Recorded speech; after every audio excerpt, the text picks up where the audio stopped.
विचारशास्त्र आहे आणि तो विचार ह्या रील्सच्या माध्यमातून अल्गोरिदमच्या माध्यमातून तुमच्यापर्यंत पोहोचवला जातोय, तुमचा डोपामाइन इन्क्रीज केला जातोय. आणि हे सगळं अल्गोरिदम सिलिकॉन व्हॅलीमध्ये ज्या कंपन्या बनवतात त्यांना 100% माहिती आहे आणि त्या अनुषंगानेच हे अल्गोरिदम बनवलेलं आहे, ह्या रील्स बनवलेल्या आहेत.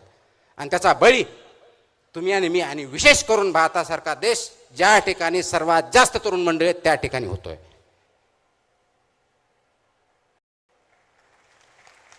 आपण गुलामगिरीच्या बद्दल बोलतो, मला स्वातंत्र्य आहे म्हणतो.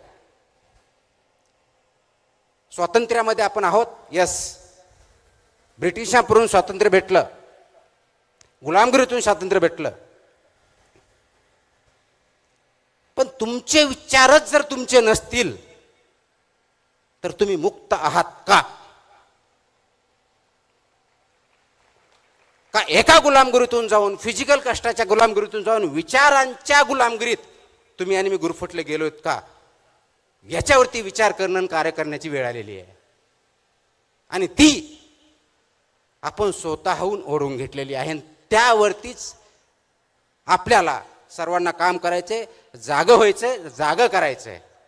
आणि म्हणून अल्गोरिदम जे आपल्याला आवडतं तेवढंच न बघता, फक्त माहिती न घेता, फक्त नॉलेज न घेता, इथंच विवेक जागा करायचा आहे, इथंच विवेकवादी विचार करायचा आहे, इथं थोडं थांबायचं आहे, पॉज घ्यायचा आहे.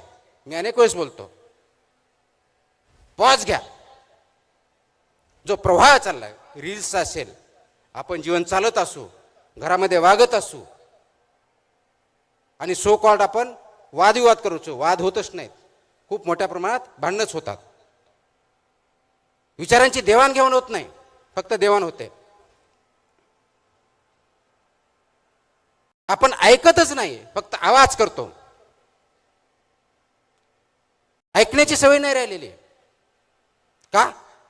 मला तेच बघायचंय, तेच ऐकायचे, तेच करायचे जे मला आवडतं.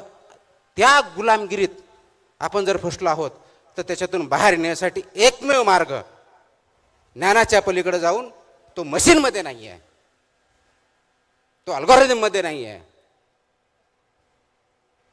तो AI मध्ये नाही आहे, आणि तो म्हणजे फक्त आणि फक्त विवेक हा आहे. आणि ते विवेकाची कास घेणं, कास धरणं आणि त्याच्यावरती चालणं ही अत्यंत महत्त्वाची गोष्ट आहे. महाराष्ट्र राज्याला खूप मोठा इतिहास आहे. या महाराष्ट्र राज्यामध्ये